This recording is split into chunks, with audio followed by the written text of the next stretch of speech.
Darren berterima kasih kepada pria tua itu karena telah menenangkan suasana. Setelah itu, dia memberitahu semua orang tentang invasi Hans yang akan terjadi di seluruh dunia dalam waktu 3 hari. Sementara beberapa orang tampak bingung dengan kabar tersebut, Mikhail bertanya kepada presiden apakah dia sanggup menanggung beban dari ucapannya itu. Darren memberitahu mereka bahwa dia mendapatkan informasi ini dari Daesung dan dia benar-benar mempercayainya. Perilaku presiden ini terasa baru bagi Jung Ho, dan dia bertanya-tanya kapan orang itu berubah begitu drastis. Bahkan kepala cabang Korea pun yakin bahwa sesuatu telah terjadi saat fan meeting itu. Wang Wei kemudian bertanya apakah Daesung adalah orang yang mencegah kehancuran Shandong. Para ketua lainnya juga bertanya apakah pahlawan kita adalah orang yang telah menyelamatkan berbagai kota mereka. Setelah itu, Darren menyatakan akan mengerahkan seluruh sumber daya asosiasi pemburu dunia.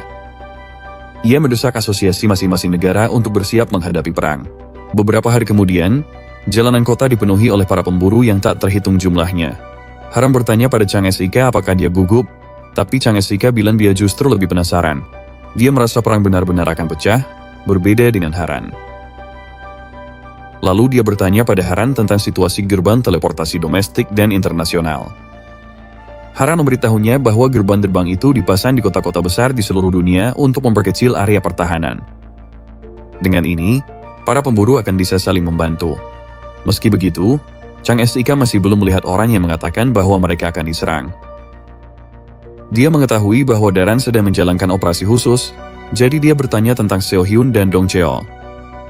Wanita itu memberitahunya bahwa kedua pria itu sedang menjalankan misi. Namun, Chang Sik bertanya-tanya apa sebenarnya yang ini dilakukan oleh pahlawan kita. Di sebuah gedung sekolah yang besar, gymnya digunakan sebagai tempat perlindungan bagi para warga sipil. Mereka semua tampak cukup gugup karena tidak tahu apakah perang ini akan menjadi akhir bagi mereka. Dua orang sedang berbicara satu sama lain, dan yang berambut pirang tidak mengerti kenapa semua orang lain panik. Dia mendapat telepon dari temannya, Ji Hyuk, yang mengatakan bahwa dia sedang di rumah. Ji Hyuk merasa lebih aman di rumah karena dia berpikir monster kemungkinan besar akan menuju tempat ramai jika mereka muncul. Temannya merasa seharusnya dia juga melakukan hal yang sama karena dia sudah lelah menunggu antrean untuk ke toilet. Si gendut itu tidak peduli dengan apa yang terjadi pada orang lain selama dirinya baik-baik saja. Lalu dia mendengar temannya berteriak tentang kemunculan sebuah gerbang. Tiba-tiba, kita melihat banyak sekali gerbang muncul di langit. Pelindung aura diaktifkan di sekitar kota sementara para pemburu bersiap-siap untuk bertempur. Monster-monster gelap mulai keluar dari gerbang dan jumlahnya tidak ada habisnya. Pertahanan kota juga mengisi daya meriam aura mereka dan bersiap untuk menembak. Saat mendapat aba-aba, meriam-meriam itu melepaskan sinar dahsyat yang menghancurkan para monster sebelum mereka bisa mencapai kota. Melihat meriam-meriam itu bekerja, para prajurit pun terus menembak. Namun, akhirnya para monster mulai mendarat di tanah. Dampak pendaratan mereka menghancurkan bangunan-bangunan, merusak berbagai bagian kota. Ji Hyuk, yang merasa aman di rumah, tiba-tiba berhadapan langsung dengan salah satu anak buah Titan. Monster itu membuka tubuhnya dan bersiap mengirim si gendut ke akhirat. Dengan semakin banyak monster yang mendarat di kota, para hunter segera bergerak dan mulai menebas mereka.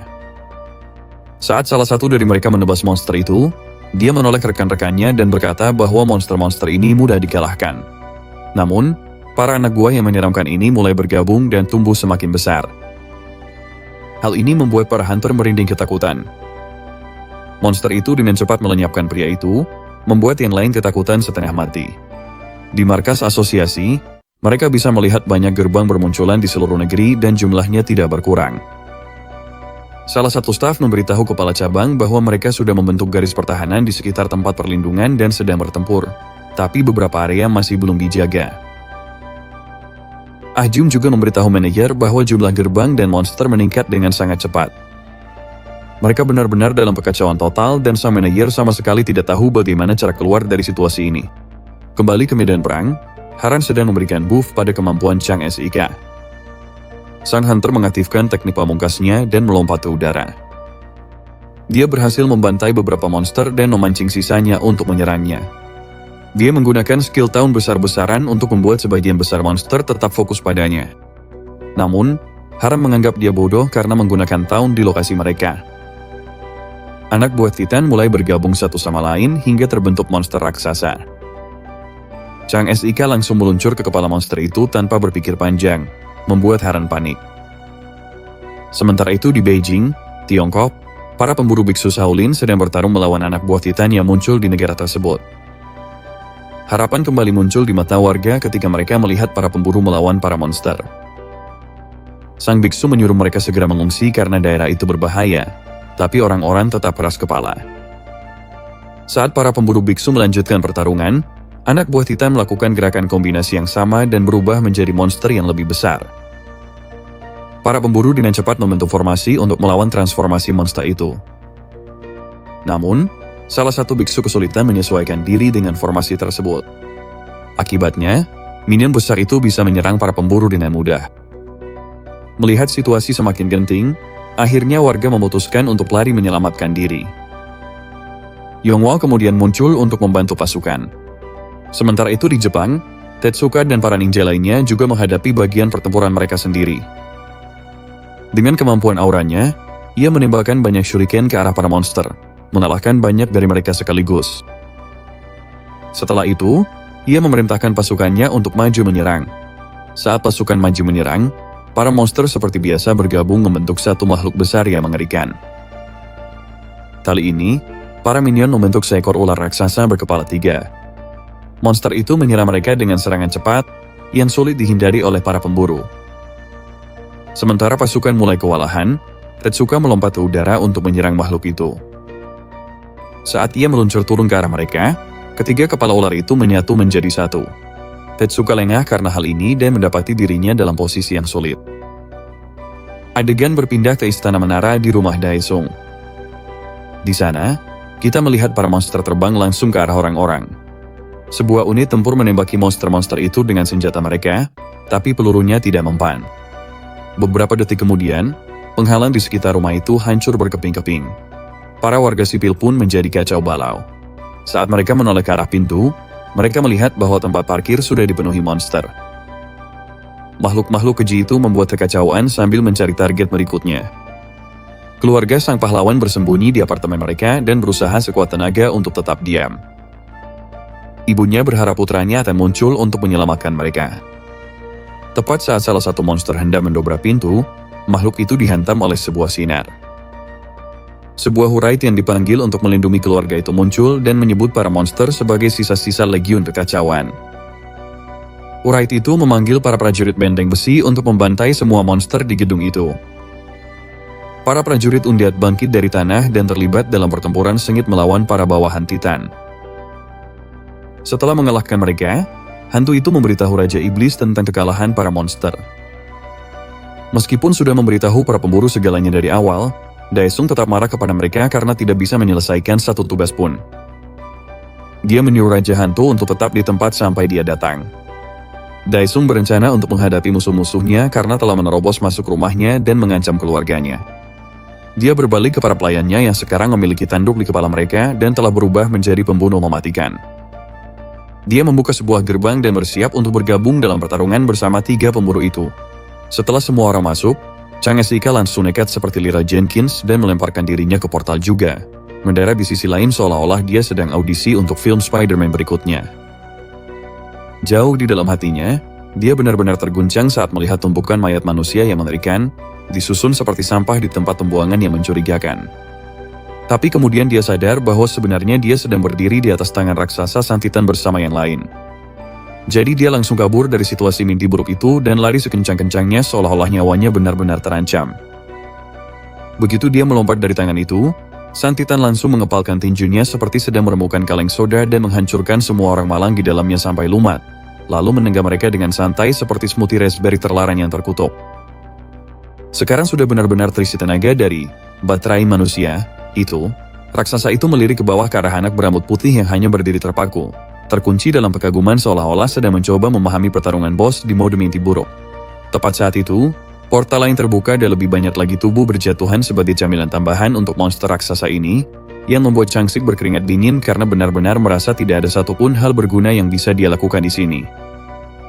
Sementara itu, di tengah kekacauan tubuh-tubuh yang berjatuhan, ninja bertopeng kita melakukan aksi masuk dramatisnya dan langsung mengalami momen apa-apaan ini terbesar dalam hidupnya saat dia menatap sekeliling, benar-benar bingung dengan absurditas yang terjadi. Changsik berteriak dari bawah, Dengan panik menyuruh Tetsuka untuk segera lompat dari tebing sebelum dia ikut lenyap dari kenyataan oleh Thanos. Tetsuka menoleh ke belakang dengan wajah penuh kebingungan, tapi kemudian ia mengalihkan fokusnya ke monster raksasa yang kini menyeret dirinya dan para warga sipil malang lainnya langsung ke mulutnya. Tanpa ragu sedikit pun, samurai pemberani itu langsung menerjang ke depan dan melepaskan jurus petir sucinya tepat ke wajah sang titan yang kering itu, hanya untuk melihat dengan tidak percaya saat makhluk itu melahapnya seperti sedang ngemil sarapan.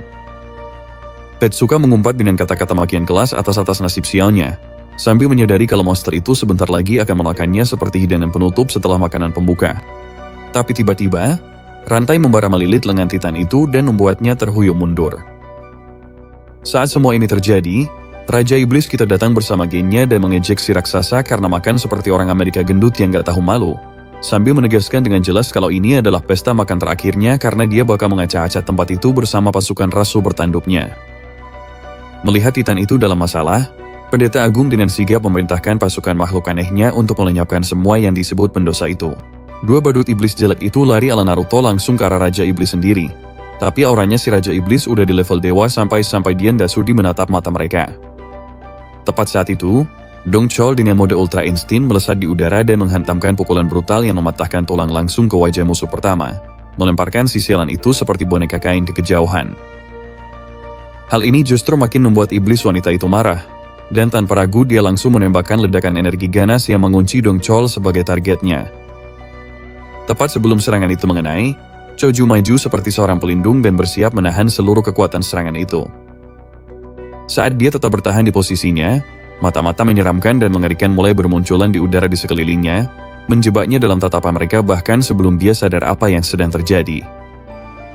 Pada saat itu, seekor iblis acak tiba-tiba ikut bertarung dan dengan lantang menyatakan bahwa dia telah diberkati dengan mata iblis suci oleh Titan yang Maha Kuasa. Dia bersumpah akan melepaskan neraka kepada semua orang, tapi sebelum dia selesai mengoceh, Choki sudah melangkah diam-diam ke belakangnya dan dengan tenang berbisik bahwa akan sangat disayangkan jika sesuatu terjadi pada mata berharganya itu.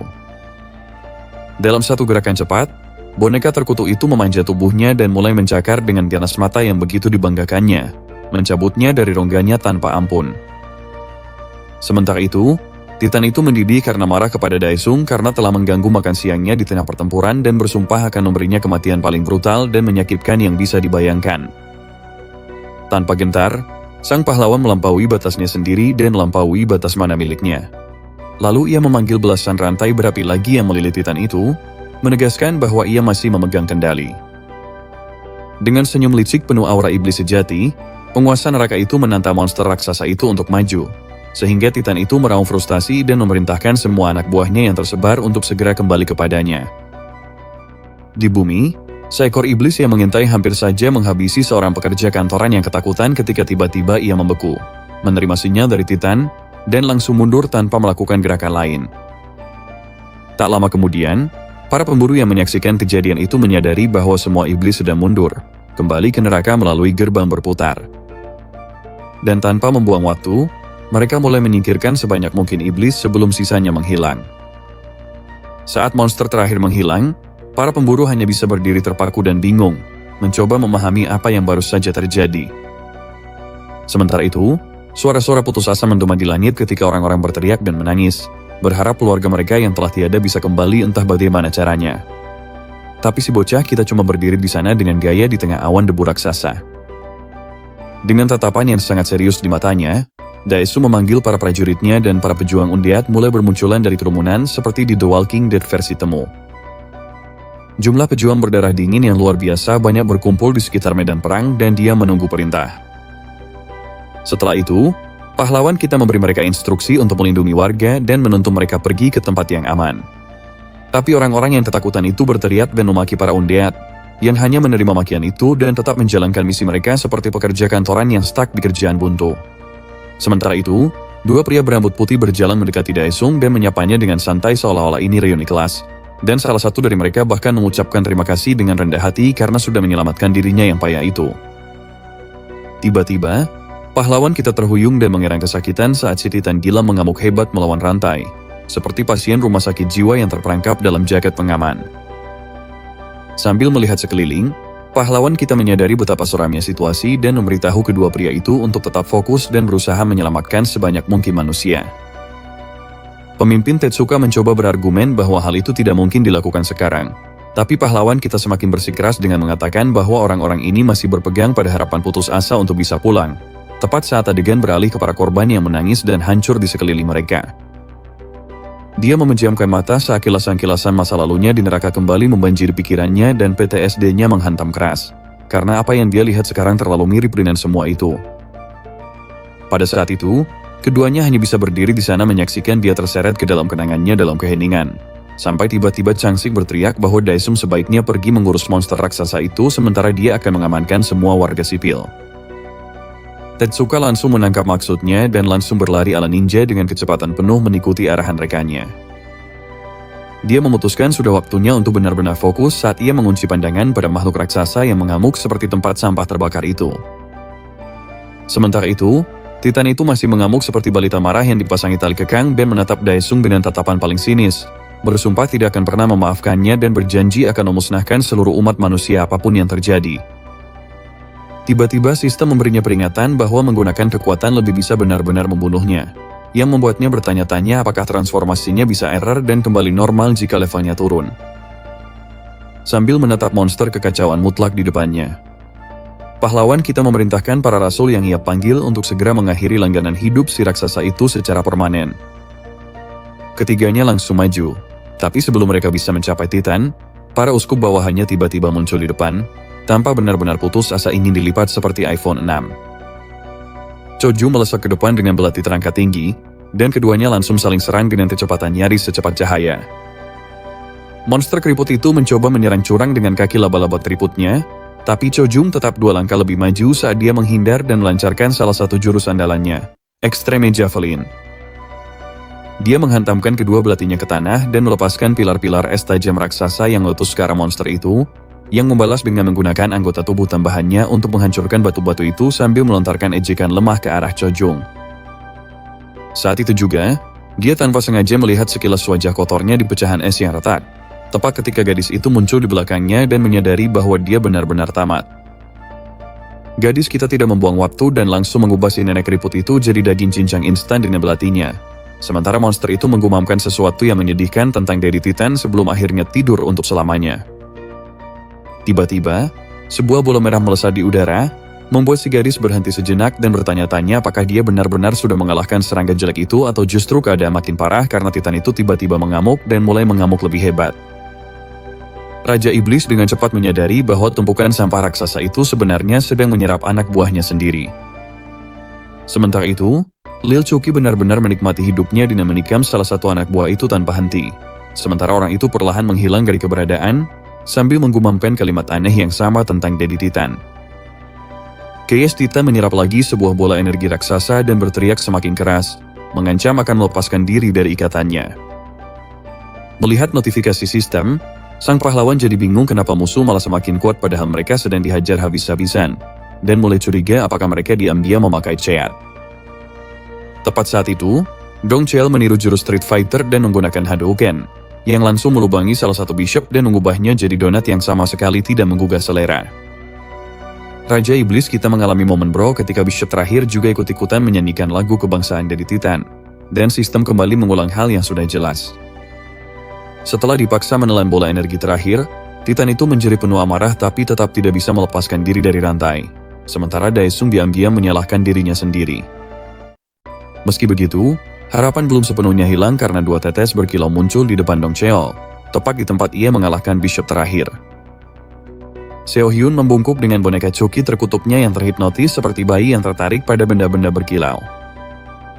Lalu notifikasi sistem berbunyi dan memberitahu bahwa masing-masing rasul telah menyerap daging Chaos Titan dan semuanya naik level, dan hal ini meningkatkan kecepatan pemulihan melebihi kapasitas total.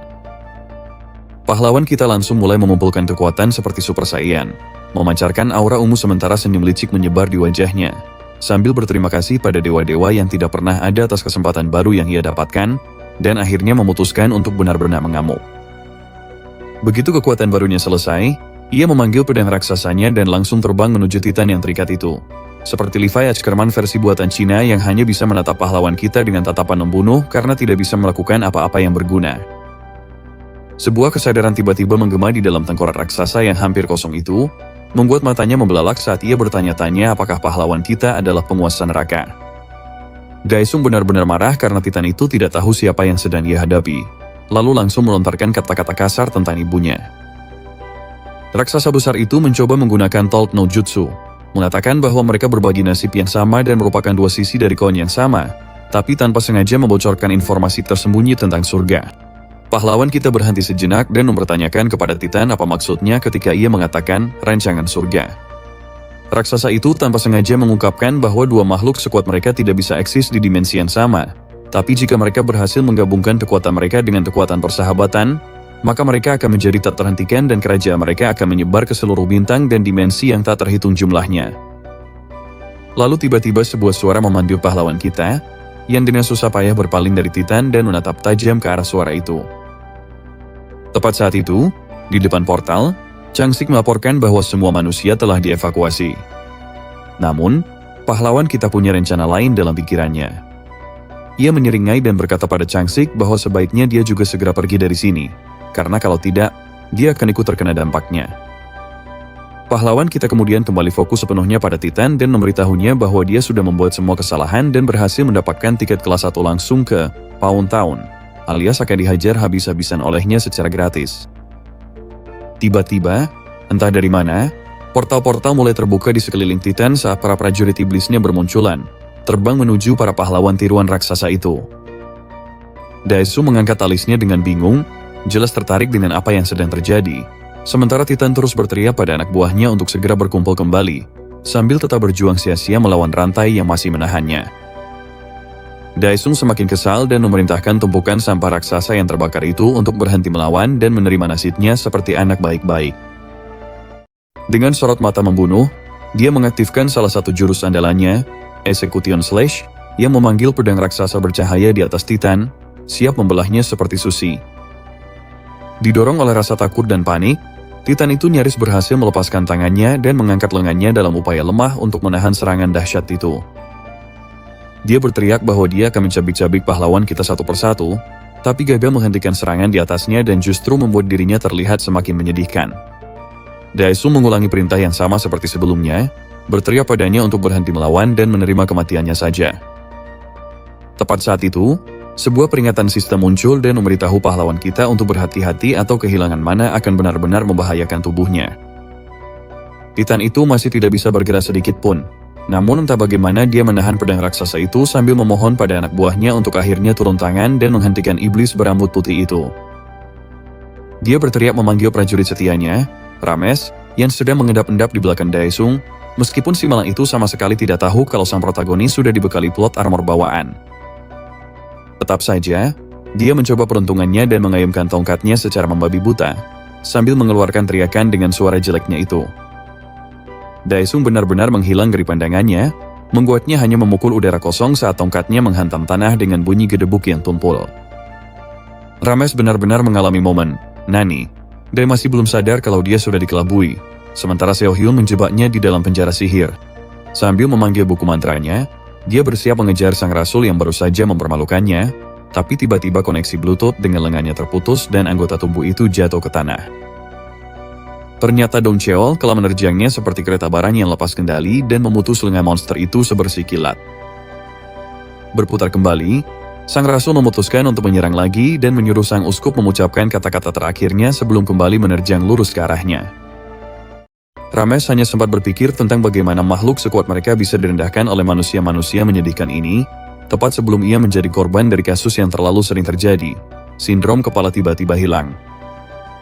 Sementara itu, di tengah-tengah pertempuran, Daesung mengerahkan seluruh sisa tenaganya ke dalam pukulannya sementara darah mulai menetes dari hidungnya. Sang Titan, yang berdarah dari setiap lubang yang bisa dibayangkan, berjuang untuk tetap berdiri sementara tubuhnya perlahan mulai hancur di bawah tekanan. Perlawanan itu tidak bertahan lama, dan sebelum Sang Titan sadar apa yang terjadi, pedang raksasa itu sudah turun dan menebas lengannya seolah-olah terbuat dari keju Swiss, lalu membelah tubuhnya menjadi dua bagian sempurna yang bahkan bisa membuat saudara kandung yang berebut makanan penutup jadi iri. Tak ada lagi yang bisa dilakukan. Sang Titan hanya bisa memberikan tatapan sinis terakhir yang dramatis kepada pahlawan kita dan bersumpah suatu hari nanti akan membalas dendam karena telah dipermalukan seperti itu. Begitu pertarungan usai, tumpukan sampah yang mengepul akhirnya larut menjadi asap sementara Daesung melayang di atas kekacauan itu, tenang dan bangga sambil memandangi hasil kerjanya. Menatap ke langit ungu yang menyeramkan, ia mendengar sistem memberitahunya bahwa ia secara resmi telah mengalahkan Dewa Titan, tapi hanya tersisa 1% energinya.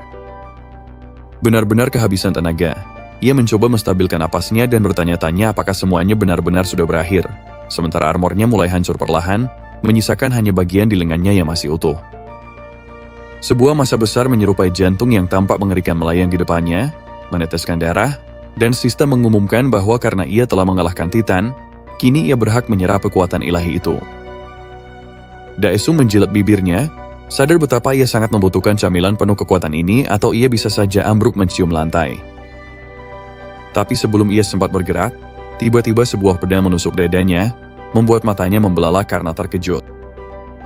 Sebuah suara di belakangnya berkata, untung saja mereka tidak terlambat dan datang tepat pada waktunya, sementara Daesung menggertakkan giginya karena marah dan tidak percaya.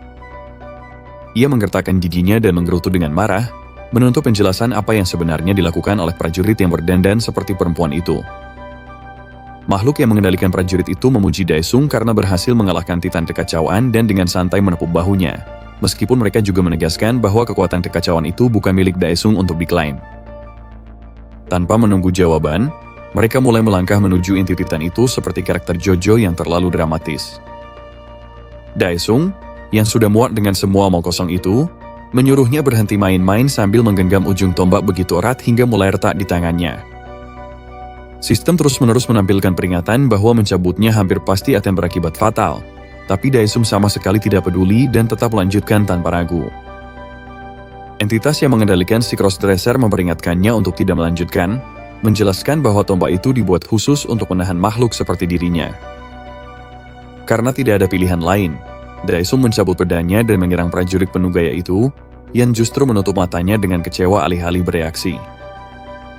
Saat Daesung menebaskan pedangnya ke arah kepala lawan, bila pedang itu dengan mudah tertahan di udara karena entitas yang menggunakan jurus Wuxi Finger menahan dengan konsentrasi penuh. Daesung menuntut agar petarung penuh gaya itu menunjukkan jati dirinya yang sebenarnya, dan akhirnya, penyamaran itu menghilang saat asap putih berputar mengelilingi tubuh mereka.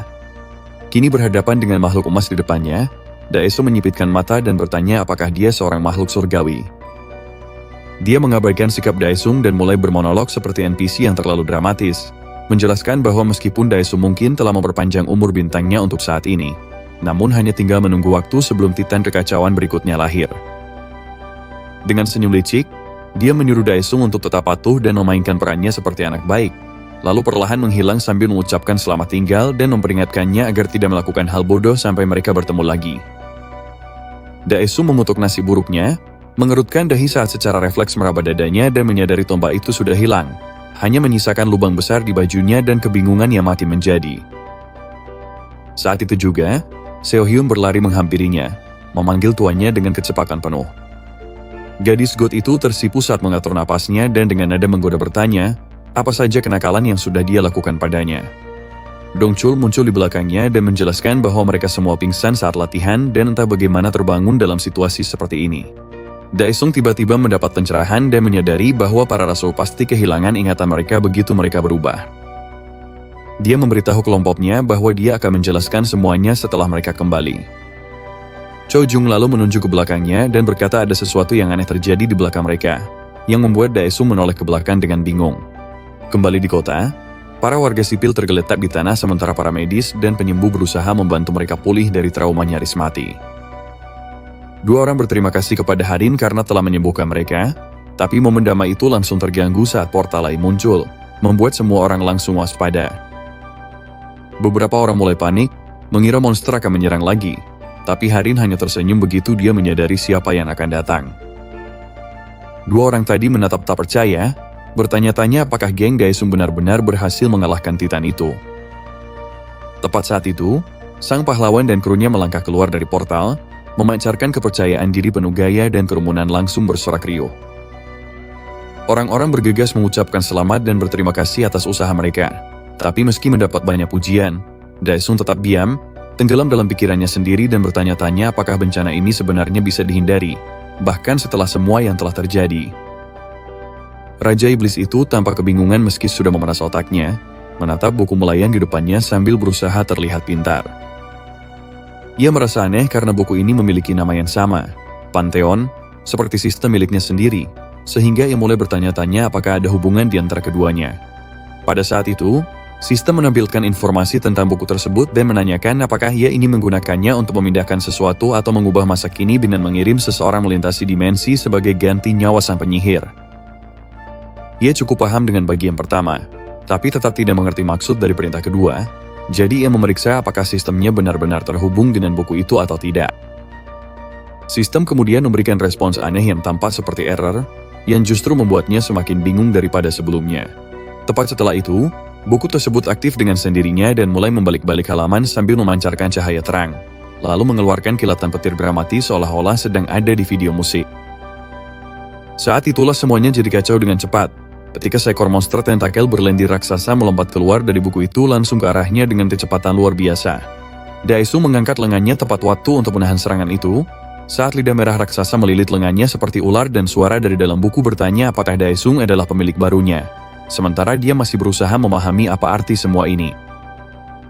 3 tahun berlalu sejak kiamat, dan sekarang semuanya tampak kembali normal dengan nyaris tak ada jejak yang tersisa.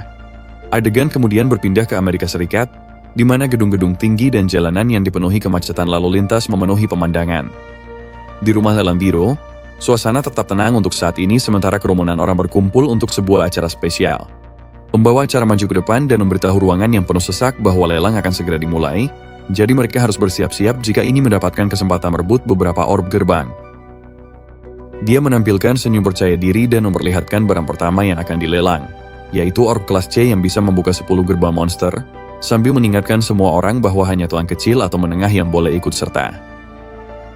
Meraih ke dalam kotak hitam di atas meja, dia mengeluarkan sesuatu yang tampak seperti bola plastik, lalu membukanya untuk membaca nama di dalamnya sebelum mengumumkan bahwa Country Clan adalah pemenang yang beruntung dan mengucapkan selamat kepada mereka karena terpilih. Getaran samar mengguncang ruangan, meskipun tak ada yang memperdulikannya, dan sang pembawa acara bersiap untuk melakukan undian berikutnya ketika guncangan semakin hebat dan kepanikan mulai menyebar di antara kerumunan saat mereka melihat sekeliling dengan cemas. Beberapa orang bangkit dari kursi mereka untuk pergi, mengira mungkin ada kebakaran. Namun tepat saat itu, seorang penjaga menerobos masuk dan memberitahu pembawa acara bahwa seseorang telah mencuri semua bola mereka. Sang pembawa acara hampir saja syok saat keringat menetes di pipinya. Suara dentuman berat memenuhi udara saat para penjaga rumah lelang bergegas menuju sumber suara dengan pria tua mengikuti di belakang mereka. Mereka semua tiba-tiba berhenti di depan brankas, lalu membeku saat melihat seorang penjaga tergeletak tak sadarkan diri di samping pintu. Sang pembawa acara tak membuang waktu dan langsung berteriak pada penjaga lain untuk segera memberitahu Ketua Chanho tentang apa yang baru saja terjadi. Adegan berpindah ke sebuah mal besar yang ramai dengan kehidupan dan dipenuhi toko-toko yang menjual segala macam barang. Adik Daesung berdiri di luar toko pakaian, terpaku pada ponselnya sambil menggulir layar tanpa peduli. Tiba-tiba, suara lembut memanggilnya dan si boneka yang sudah berdandan itu menoleh dari layarnya, menemukan seorang cewek goth berpakaian serba hitam yang dengan mudah mendapat nilai 10 dari 10. Gadis itu menyeringai dan dengan gedit bertanya, siapa yang sebenarnya ingin Seoyeon buat terkesan dengan penampilannya. Seoyeon langsung memerah dan mulai memainkan rambutnya sambil canggung mengaku bahwa dia hanya butuh istirahat setelah berurusan dengan gerbang. Jisoo semakin menyeringai dan bercanda bahwa Seoyeon pasti berdandan habis-habisan demi adik laki-lakinya yang polos, yang langsung membuat Seoyeon gugup seperti kucing yang terpojok. Jisoo terus menggoda dan bilang sayang sekali dia tidak berencana bertemu hari ini. Padahal dia sudah berniat memuji-muji adiknya, yang langsung membuat wajah datar Seoyeon hancur seketika. Jisoo tertegun saat tiba-tiba ia sadar bahwa gadis goth itu benar-benar jatuh cinta setengah mati pada Raja Iblis tampan kita, yang sekarang bahkan sudah tidak berusaha menyembunyikannya lagi. Seoyeon sendiri masih ragu apakah yang ia rasakan itu benar-benar cinta atau hanya sekadar kekaguman, karena ia ingat semuanya bermula 3 tahun lalu dan hubungan dirinya dengan sang master selalu terasa seperti ada sesuatu yang kurang. Setelah itu, kakaknya langsung mengangkat tangan ke udara, benar-benar tidak percaya mendengar pengakuan bahwa dia sudah diam-diam naksir kakaknya sendiri selama itu, dan langsung memutuskan belanja bisa ditunda karena sekarang ada gosip yang jauh lebih seru untuk diurus. Dia bahkan hampir memaksa mereka untuk langsung pergi ke Daesung saat itu juga, yang membuat si gadis goth jadi makin gugup daripada sebelumnya. Adegan berpindah ke organisasi sang pahlawan saat lift berbunyi dan seorang pria dengan setelan rapi keluar dengan wajah kesal sambil menarik dasinya. Dia masuk ke sebuah ruangan sepi yang dipenuhi botol-botol anggur raksasa dan langsung melihat Daesung yang tertidur pulas di sofa, menikmati istirahat yang sangat layak seperti seorang raja sejati.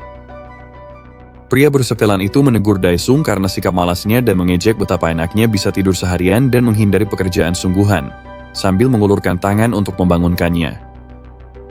Daesung secara refleks menangkap tangannya karena dia tidak mau lagi lengah terhadap siapapun. Dia masih setengah tertidur, tapi berhasil duduk tegak begitu menyadari bahwa pria bersetelan itu tak lain adalah Ketua Seong, meskipun otaknya masih terasa berkabut. Setelah menguras seluruh energinya, dia langsung rebahan lagi di sofa untuk tidur lebih lama, yang membuat Ketua Seong semakin kesal dan mempertanyakan sikapnya yang sembrono dan santai itu. Chan Ho berubah menjadi serius saat memberitahu Daesung bahwa telah terjadi insiden besar di Amerika Utara, di mana semua orb gerbang dicuri langsung dari berangkas fasilitas penyimpanan yang dijaga ketat. Daesung langsung fokus dan bertanya berapa banyak orb yang sebenarnya sudah mereka jual ke Amerika Utara sejak awal. Lalu Chan Ho mulai menyebutkan jumlah pesanan yang sangat besar itu. Daesung mengangkat alisnya dan mempertanyakan keputusan untuk menjual 7 orb tingkat S kepada mereka, tapi Chan Ho mengingatkan bahwa hanya karena kesepakatan itulah mereka bisa membangun markas bawah tanah milik Daesung. Dia mulai mengeluh bahwa keadaan akhirnya mulai tenang dan damai. Tapi kalau sekarang terjadi retakan gerbang, mereka bisa melupakan kedamaian yang berharga itu. Pahlawan kita menunjuk arahnya dan mengatakan bahwa semua kesalahan akan jatuh ke pundaknya karena telah menjual orb-orb itu. Tapi Chan Ho membalas dengan cepat dan bilang bahwa itu memang perintah dari Daesung sendiri sejak awal. Daesung memejamkan mata dan pura-pura berpikir keras mencari cara untuk mendapatkan kembali orb-orb yang dicuri. Tapi Chan Ho mempertanyakan apakah itu masih mungkin dilakukan pada titik ini.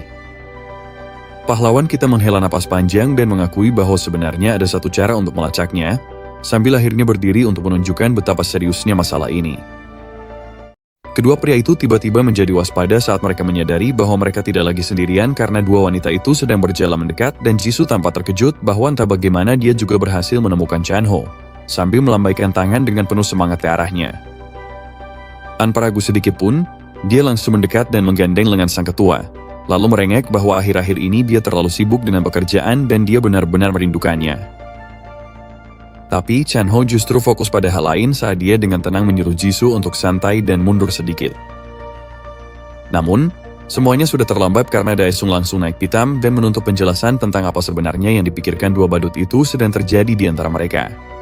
Jisoo dengan berani mengakui bahwa dia sedang berpacaran dengan Chan Ho, yang hanya berdiri di sana tampak seperti ini lenyap karena malu, sementara Daesung semakin marah. Tapi adiknya membalas dengan mengatakan bahwa Daesung sama sekali tidak tahu seberapa besar perhatian ketua itu padanya selama Daesung lama menghilang.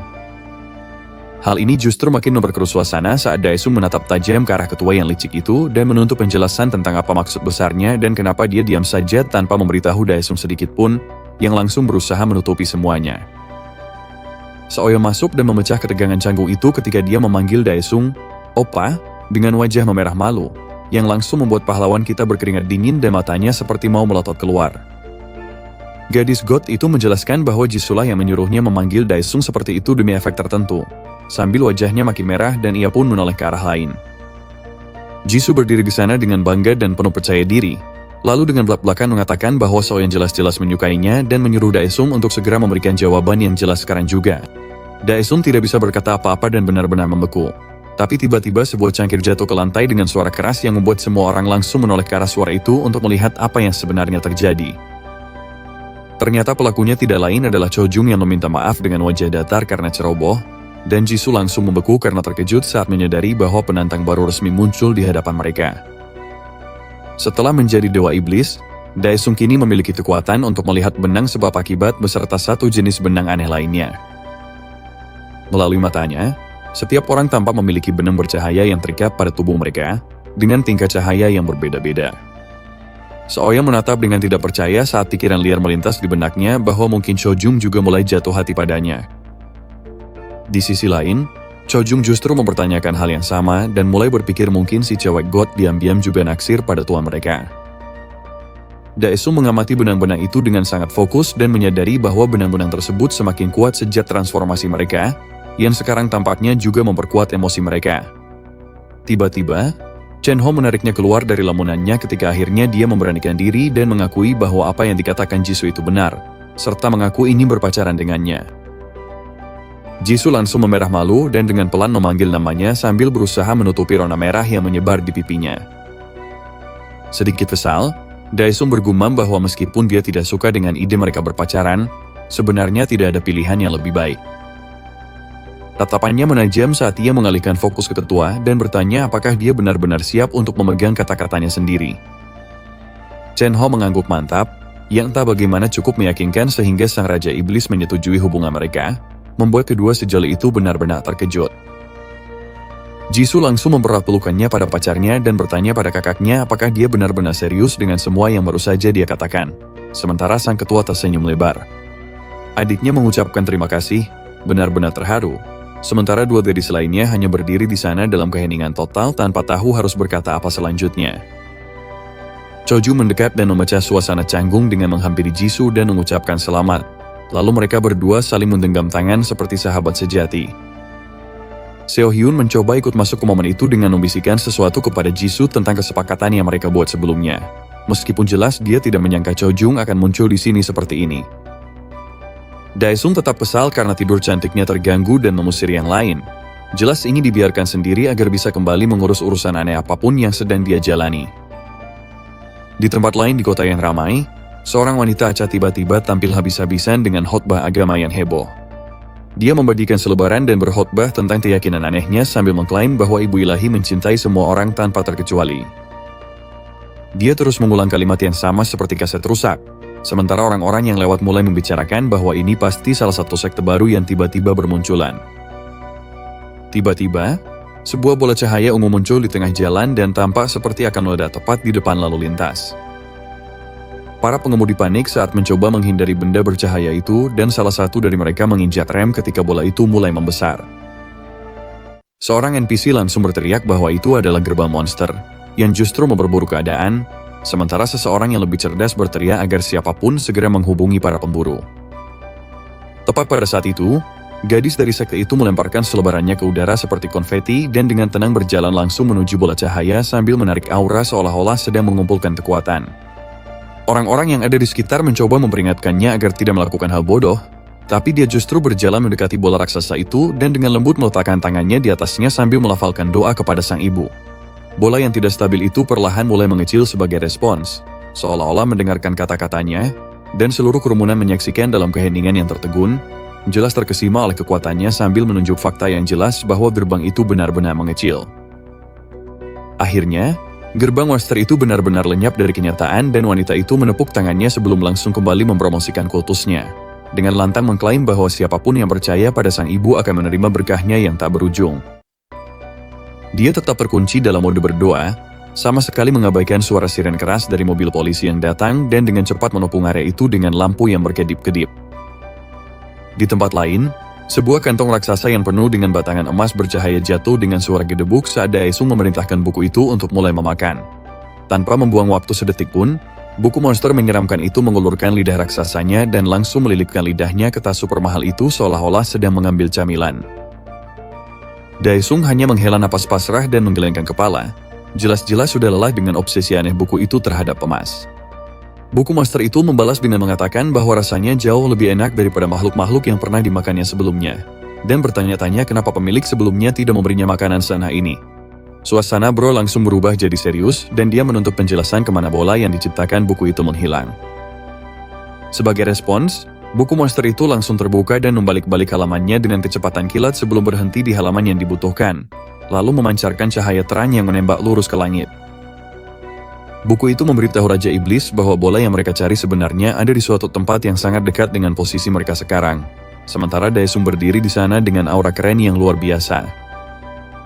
Di markas World Hunter Association di Daejeon, seorang sekretaris mungil maju untuk memberitahu ketua bahwa salah satu bola yang dicuri telah diaktifkan di dalam negeri, yang langsung membuat ketua berteriak dan bertanya kenapa tidak ada yang melaporkan hal ini lebih cepat kepadanya. Wanita itu memberitahunya bahwa tidak ada kerusakan pada bangunan apapun dan insiden tersebut masih dalam penyelidikan, bersama dengan kejadian tadi malam. Sementara sang ketua merasa ini menarik dan bertanya apakah insiden itu terjadi di dalam zona pengelolaan. Namun sang sekretaris dengan cepat menjelaskan bahwa kejadian itu sebenarnya terjadi di area sipil, yang membuat mata ketua membelalak karena terkejut dan kemudian bertanya apakah Daesung ada hubungannya dengan hal itu.